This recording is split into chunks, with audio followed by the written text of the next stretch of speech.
General formula क्या होता है? तो याद रखिए जनरल फार्मूला जो होता है वो ईथर का ROR होता है। ये रहे क्या? Lone pairs, right. तो ये स्ट्रक्चर काफ़ी कुछ सिमिलैरिटी रखता है किससे? वाटर के साथ। अगर आपको याद हो तो वाटर का हाइब्रिडाइजेशन क्या होता था? वाटर का हाइब्रिडाइजेशन होता था हाफ V+M - E+A। तो V का मतलब होता है valence electron of central atom. तो आप देखिए ऑक्सीजन सेंट्रल एटम है और इसके वैलेंस इलेक्ट्रॉन कितने होंगे? 6। कितने होंगे? 6। तो आप देखिए यहाँ पर 6 रखेंगे। मोनोवैलेंट एटम कितने हैं? 2। मोनोवैलेंट का मतलब जो सिंगल बॉन्ड बनाते हैं, तो सिंगल बॉन्ड हाइड्रोजन बनाता है तो 2 गए। कैटायन एनायन कितना? 0 ठीक है। तो यहाँ क्या हो जाएगा? 6 और 2 8। 8/2 का मतलब कितना हो गया? 4। 4 का मतलब क्या हो गया? sp3। ठीक है। तो अब आप मुझे एक बात बताइए कि यहाँ पर sp3 हाइब्रिडाइजेशन है और sp3 हाइब्रिडाइजेशन की शेप जो होती है वो कैसी होती है? टेट्राहेड्रल। ठीक है। तो टेट्राहेड्रल में वाटर जो था वो सेंट्रल एटम था, यहाँ रहेगा। और हमने आपसे कहा था सारे एंगल एक जैसे होते हैं 109 डिग्री 0.28 मिनट के। तो आप क्या करोगे? 2 पर तो आप एटम लगा दोगे और लोन पर कहीं भी 2 जगह रख लोगे। तो अगर आप इसकी ज्योमेट्री देखते हो, एक ज्योमेट्री होती है, शेप। ज्योमेट्री तो टेट्राहेड्रल है लेकिन शेप जो है वो लोन पेयर डिसाइड करते हैं। तो लोन पेयर तो शेप में काउंट नहीं होंगे।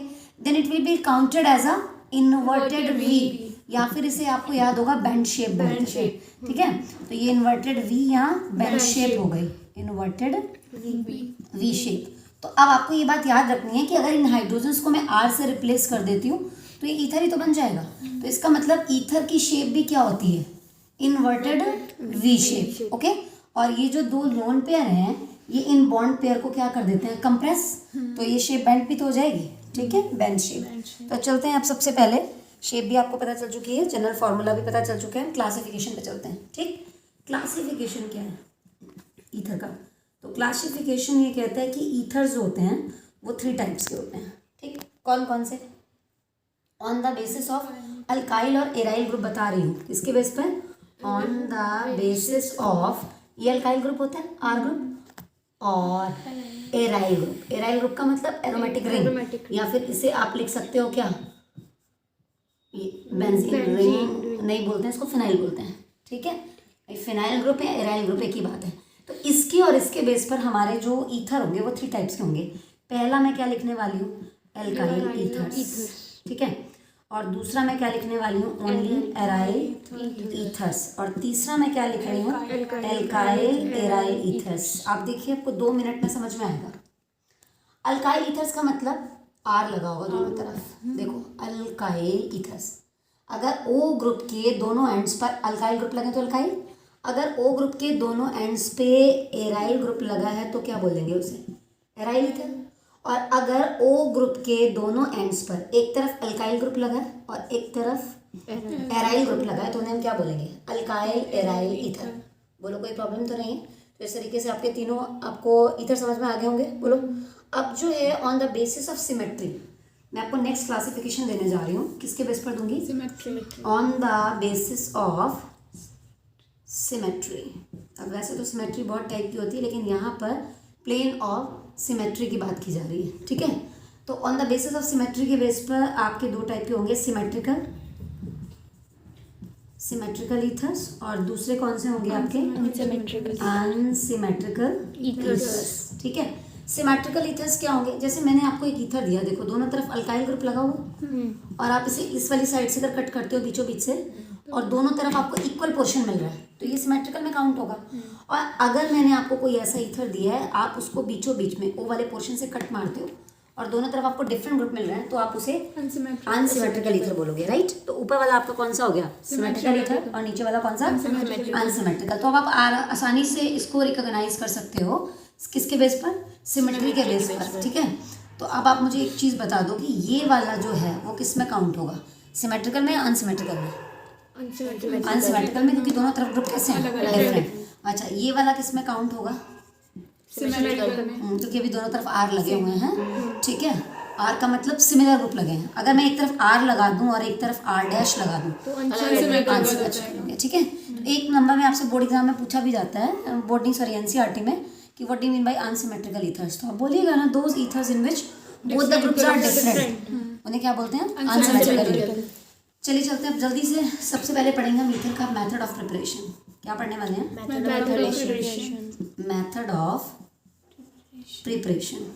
ठीक है, तो मेथड ऑफ प्रिपरेशन में सबसे पहले मैं आपको जो ईथर की प्रिपरेशन पढ़ाऊंगी वो अल्कोहल के डिहाइड्रेशन से पढ़ाने वाली हूँ। किसके? Dehydration of alcohol. Dehydration of alcohol. Okay, तो अल्कोहल का जनरल फॉर्मूला आपको पता है क्या होता है? ROH। ठीक है, क्या होता है? ROH। मैंने 2 अल्कोहल ले ली और यहाँ पर थोड़ा सा एसिड डाल दिया एसिड। जब आप यहाँ पर एसिड डालोगे तो यहाँ से वाटर निकल जाएगा। निकल गया वाटर, क्या बनेगा? वाटर रिमूव होने से ROR, this is ether. ROR, this is ether. तो कोई प्रॉब्लम तो नहीं। तो अब देखिए ये आपका ईथर बन गया। ठीक, मैकेनिज्म आपको इसकी पढ़नी है और 3 मार्क्स में इसकी मैकेनिज्म एग्जाम में आती है। ठीक, तो मैकेनिज्म का रट्टा नहीं मारना, बहुत ध्यान से समझना। एरो के ऊपर जो H पॉजिटिव है कहाँ से आया होगा? एसिड से आया होगा। ठीक है, एसिड आप ले लो, H2SO4 ले लो। ठीक, तो आप सबसे पहले एरो के ऊपर जो चीज़ होती है ना उसको ब्रेक कर लिया करो। लेकिन मैं आपसे एक बात कहना चाहूँगी, उसका ब्रेक होना रिएक्शन का कोई स्टेप नहीं है, बिकॉज इसका तो नाम ही है सल्फ्यूरिक एसिड और एसिड तो ऑलवेज क्या दे देता है? H positive. तो इसका मतलब ये H पॉजिटिव में टूटेगा और HSO4 नेगेटिव में। ये आपने सोल्यूशन में डाल दिया ना, there is no need to break this. ये ऑलरेडी ब्रेकिंग स्टेट पे रहेगा, टूटेगा जुड़ेगा, टूटेगा जुड़ेगा, टूटेगा जुड़ेगा, विल शो रिवर्सिबल। ठीक है नेचर। अब आता है स्टेप फर्स्ट।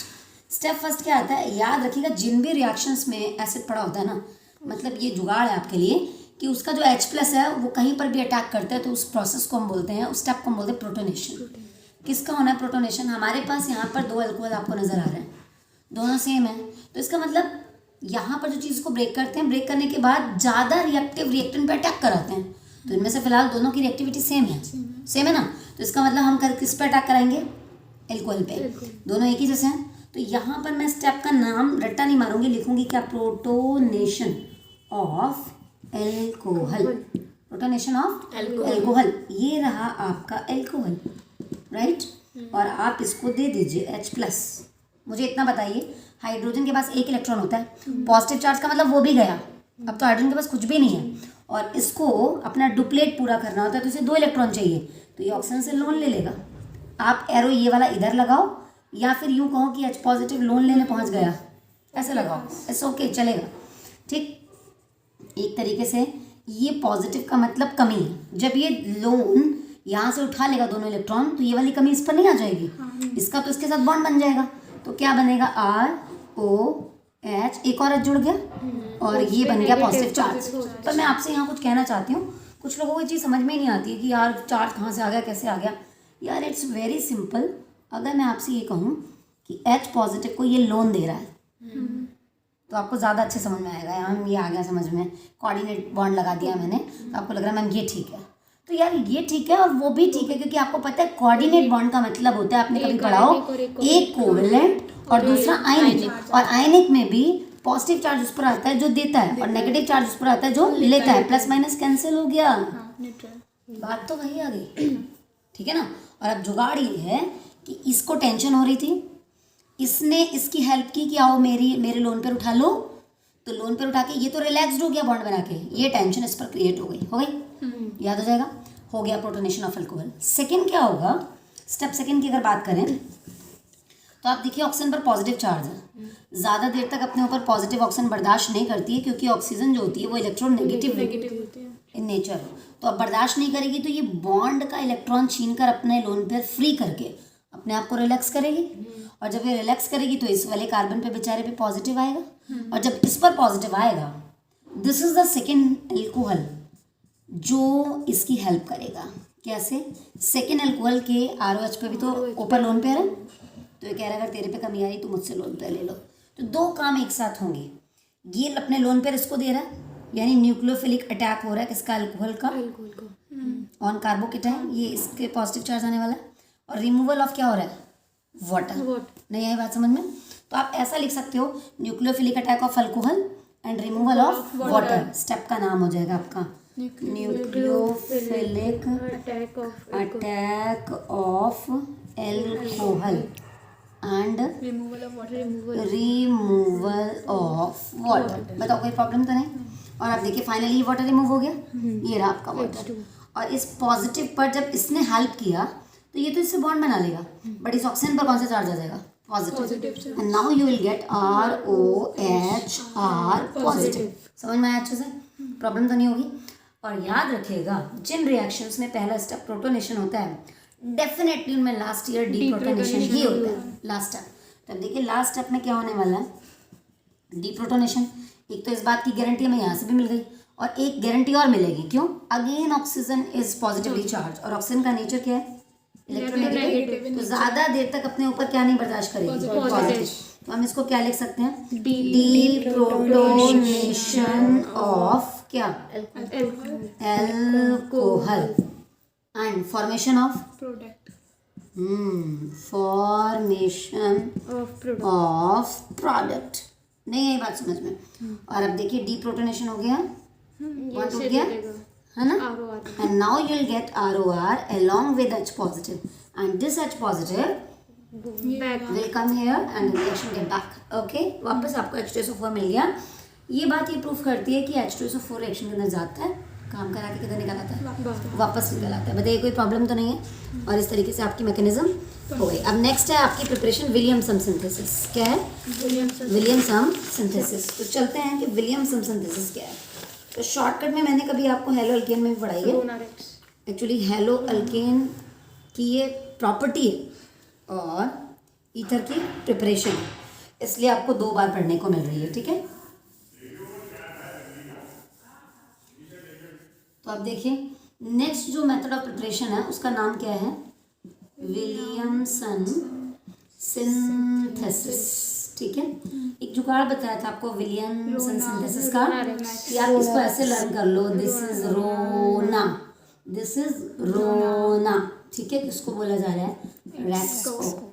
ठीक है, कि रो मत। ओके, तो अब इससे आप देखो अपने आप आपको प्रोडक्ट समझ में आएगा कि आपने पढ़ा था R और X में X इज मोर इलेक्ट्रोनेगेटिव, ये बॉन्ड का इलेक्ट्रॉन लेके भागता है और भागते भागते ना इसे पकड़ लेगा क्योंकि ये पॉजिटिव और ये negative. And now you will get here NaOH। आपको मिल गया NaOH और RO के साथ क्या जुड़ गया? R, और आपको मिल गया ROR। नहीं आई बात समझ में? बोलो कोई प्रॉब्लम नहीं? चलें आगे। अब सुनिए, अगर इसकी मैकेनिज्म तो आपके में नहीं आती, लेकिन ना इसकी 2 लिमिटेशन ज़रूर आती हैं पेपर में। क्या लिमिटेशन है? आपसे ये पूछा जा रहा है कि यहाँ पर क्या आप एरियल हैलाइड ले सकते हो? तो याद रखिए अगर आपसे पूछा जाए कि क्या आप अल्काइल हैलाइड की जगह एरियल हैलाइड यूज़ कर सकते हैं, आपका आंसर होना चाहिए नो। क्यों? अगर आपने यहाँ पर एरियल हैलाइड यूज़ किया तो मैंने इसके लेस रिएक्टिव होने के लिए आपको 4 रीज़न पढ़ाए थे। अब 4 तो नहीं, एक से ही काम चल जाएगा। क्या? देखो जरा कॉन्जुगेशन है या नहीं है? Double single double single double single double single lone pair. और जब कॉन्जुगेशन है तो रेजोनेंस होगी, और जब रेजोनेंस होगी तो यहाँ कौन सा कैरेक्टर आ रहा है? डबल। सिंगल बॉन्ड तो आसानी से टूट जाता है, बट डबल बॉन्ड का टूटना थोड़ा टफ है। तो जब टफ है तो इसका मतलब रिएक्शन आगे आसानी से प्रोसीड नहीं करेगी। ठीक है, बात समझ में आई? यानी कि यहाँ पर डबल बॉन्ड कैरेक्टर आने की वजह से इसकी रिएक्टिविटी कम है। तो जब एक रिएक्टेंट मोर रिएक्टिव, एक लेस रिएक्टिव, तो आपको क्या लगता है प्रोडक्ट जल्दी जल्दी बनेगा? नहीं बनेगा। तो इसका मतलब मैं तो आपको यही सलाह दूंगी कि आपको एरियल हैलाइड नहीं लेना चाहिए, पहली लिमिटेशन। और लिमिटेशन का मतलब ये नहीं होता कि रिएक्शन गलत है, लिमिटेशन का मतलब बहुत अच्छी रिएक्शन बट ये वाला काम मत करिए आप। ठीक है, इसके लिए अच्छी नहीं। अगर आप एरियल हैलाइड ले लोगे तो रिएक्शन में प्रोडक्टिविटी कम हो जाएगी। ठीक, दूसरी सबसे इंपॉर्टेंट बात क्या लिमिटेशन है, इसकी जगह आपसे कोई पूछे 3 डिग्री अल्काइल हैलाइड चलेगा, ले सकते हैं क्या? तो आप मना कर दीजिए, कह दीजिए यही 2 काम है जो हम विलियमसन सिंथेसिस में नहीं करेंगे। We should not take here aryl halides और as well as 3 degree alkyl halide. Aryl halide इसलिए नहीं ले रहे हैं क्योंकि रेजोनेंस हो गया, लेस रिएक्टिव हो गया। 3 डिग्री क्यों नहीं ले रहे हैं? तो याद रखिए अगर आप 3 डिग्री अल्काइल हैलाइड लेंगे, 3 डिग्री अल्काइल हैलाइड क्या होता है? ऐसा कार्बन जो हेलोजन से जुड़ा है वो डायरेक्ट 3 कार्बन से जुड़ा हुआ है। 3 डिग्री तो बोलेंगे। अगर आपने 3 डिग्री अल्काइल हैलाइड ले लिया तो आप जानते हैं वो इंतजार नहीं करेगा कि कब ROI X के जाने के बाद और मुझ पर अटैक करे, क्योंकि ये तो अब हैवी हो गया। ठीक है, तो RO अटैक करने आएगा क्योंकि हैवी चीज सबस्ट्रेट का काम करती है, वो थोड़ी करेगी अटैक। यहाँ बैठा रहेगा X निकालने के बाद, वेट नहीं करेगा कब अटैक करने आए। यहाँ से X जाएगा, दिस इज अल्फा पोजीशन, और बल्कि ग्रुप्स लगे हुए हैं और यहाँ से H चला जाएगा और आप जानते हैं क्या होगा, यहाँ पर आपको CH3 एज इट इज रहेगा और यहाँ डबल बॉन्ड CH2 आ जाएगा and you will get here alkyne. नहीं आई बात समझ में? आपको क्या मिलेगा? Alkyne rather than ether. तुम इंतजार कर रहे होगे कि कब ये और ये निकले और OR आके अटैक करे यहाँ और आपको ईथर मिले। करते रहिए इंतजार, ईथर तो मिलेगा लेकिन बहुत कम क्वांटिटी में और साथ साथ आपको अल्कीन मिलेगी। नहीं आई बात समझ? और अगर किसी रिएक्शन में एक से ज़्यादा प्रोडक्ट बनते हैं तो आप देखिए, ये कोई दीपावली धमाका नहीं चल रहा है कि मैम एक के साथ एक फ्री मिल गया। आपको मालूम है हमारे लिए प्रॉब्लम आती है कि जो हमारा डिजायरेबल प्रोडक्ट होता है फिर उसकी यील्ड खराब हो जाती है। कहने का मतलब वो कम हो जाता है और फालतू की चीज़ें ज़्यादा हो जाती हैं। जैसे एक मिनट मेरी बात सुनिए, जब आप गेहूँ मतलब कि फील्ड में एज अ क्रॉप उसे उसका प्रोडक्शन करते हो तो आप देखिए बीच बीच में वो क्या होते हैं, वीड्स पैदा हो जाते हैं। अब वीड्स हो जाते हैं या फिर सरसों का साग हो गया साथ साथ में, तो कुछ लोग उसे उखाड़ के फेंक देते हैं। नहीं है बात। अब ज़्यादा खुश मत होइए कि मैम गेहूँ के साथ देखिए हमें वीड्स भी मिल गया, मैम हमें सरसों का साग मिल गया। क्या करेंगे, कहीं ना कहीं वो कंपटीशन करेंगे जिससे क्रॉप का प्रोडक्शन जो है वो कम आ जाएगा। ठीक है, इसीलिए आप देखिए वीड्स ना उगे, इसके लिए पहले से ही फार्मर्स क्या कर देते हैं, वीडिसाइड्स डाल देते हैं। नहीं ये बात समझ में? जिससे वीड्स नहीं पैदा होते और प्लांट्स के साथ कोई कंपटीशन नहीं होता और आपकी ईल्ड अच्छी आती है। Is that clear now? ठीक है, तो अब आपको ना ये बात क्लियर हो गई कि विलियमसन सिंथेसिस की दो लिमिटेशन है। एक तो प्लीज एरिल हैलाइड मत लेना क्योंकि लेस रिएक्टिव है। तो एक बात क्लियर हो गई है, एरिल हैलाइड नहीं लेना और 3 डिग्री अल्काइल हैलाइड नहीं लेना क्योंकि 3 डिग्री अल्काइल हैलाइड अल्कीन ज़्यादा बनाता है, ईथर कम बनाता है। अब एक क्वेश्चन अराइज होता है, देखिए बोर्ड एग्जाम में अगर आपसे डायरेक्ट ये पूछा जाए, प्रोडक्ट बना दिया जाए आपके सामने, देखो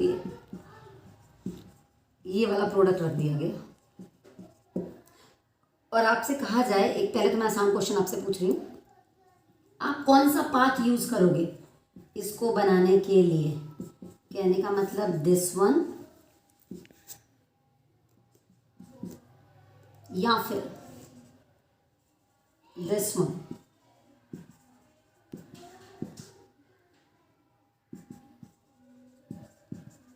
या फिर दिस वन। दो पाथ हैं आपके पास यहां से यहां जाने के लिए। जरा देखो, अगर मैं इसकी बात करूं तो मुझे लगता है कि हेलोजन जाएगी और जाते जाते Na को ले जाएगी, NaX निकल जाएगा और CH3 यहाँ चिपक जाएगा, बन जाएगा प्रोडक्ट। ठीक है, और एक बात ही ले कि Na पॉजिटिव है, वो निकलेगा और जाते जाते इस हेलोजन को ले जाएगा, तब भी यही प्रोडक्ट बनेगा। लेकिन ना आप कौन सा पाथ सही है, फर्स्ट या सेकंड? फर्स्ट। सेकंड क्यों सही नहीं? क्योंकि सेकंड में क्या है, 3 डिग्री अल्काइल हैलाइड हमने लिया। 3 डिग्री अल्काइल हैलाइड जो होता है वो मैंने अभी आपको बताया था विलियमसन सिंथेसिस में आपको नहीं लेना चाहिए because it undergo elimination rather than substitution. ये इंतजार नहीं करेगा कि ये गया ये आ जाए। ठीक है, rather than substitution it undergo elimination. अगर एक ही कंपाउंड से दो चीज़ें निकल जाती हैं तो एलिमिनेशन होता है, और अगर एक के जाने से दूसरी चीज़ लगती है उसे सब्स्टिट्यूशन बोलते हैं। तो ये तो बार बार एलिमिनेट हो रहा है सब्स्टिट्यूट होने की वजह, इसीलिए आपको ये वाला पाथ चूज नहीं करना है, ये वाला करना है। तो अब आपका एक क्वेश्चन तो ऐसे भी आ सकता है और एक ऐसे भी आ सकता है कि ये वाला प्रोडक्ट अगर बनाना है तो आपको क्या लेना है, क्या लेना है? तो विलियमसन सिंथेसिस। तो इतना तो क्लियर है कि विलियमसन सिंथेसिस में हम रोना रेक्स लेते थे, राइट? तो पहले तो आप ये बात क्लियर कर लो, रोना और रेक्स। ठीक, और निकलता क्या था, NaX निकलता था ना। तो आज एक काम करो, प्रोडक्ट से आपको रिएक्टेंट चाहिए तो क्या डालोगे, NaX डाल दो। अब डालोगे तो दो चीज़ें हैं, या तो बॉन्ड यहाँ से तोड़ो या बॉन्ड यहाँ से तोड़ के देख लो। अगर यहाँ से तोड़ते हो तो नेगेटिव को पॉजिटिव चाहिए होता है। ठीक है, और ये वाला हम चूज नहीं कर सकते क्योंकि 3 डिग्री अल्काइल बनेगा। हटाओ, ये वाला बॉन्ड मत तोड़ो। अब फिर ये वाला तोड़ के देखो, थोड़ा इधर क्या है, नेगेटिव पोर्शन है, इलेक्ट्रोनेगेटिव, तो इधर पॉजिटिव जाएगा और इधर ये बन सकता है। You can take 3 degree sodium alkoxide. ये अल्काइल ग्रुप है ना, ये सोडियम है, पहले पॉजिटिव पार्ट बोलते हैं फिर नेगेटिव पार्ट को बोलते हैं। तो दिस इज सोडियम अल्कोक्साइड। तो you can take sodium alkoxide but you can't take 3 degree alkyl halide. So this option is correct. तो अगर आपसे पूछा जाए रिएक्टेंट कौन सा लेंगे तो आप बोलो हम सोडियम अल्कोक्साइड ये वाला लेंगे और अल्काइल हैलाइड ये वाला लेंगे। बोलो जल्दी से, क्लियर हो गया कौन सा? कोई प्रॉब्लम तो नहीं है? चलें आगे, बोलो। चलिए, तो अब आपकी प्रिपरेशन दोनों क्लियर हो गई हैं और बहुत अच्छे से करना, यहाँ से छोटे छोटे क्वेश्चन आएंगे। अब हम चलते हैं सबसे पहले फिजिकल प्रॉपर्टीज़ पे। ठीक, बॉइलिंग पॉइंट की बात करूँगी मैं। ठीक, फिजिकल प्रॉपर्टीज़ तो याद रखिए, बॉइलिंग पॉइंट का मैं कंपैरिजन अल्कोहल के साथ कर रही हूँ। अगर आपने अल्कोहल का फॉर्मूला पता हो आपको, तो आपने पढ़ा है अल्कोहल का फॉर्मूला होता है जनरल ROH। क्या होता है? ROH। क्या होता है? ROH।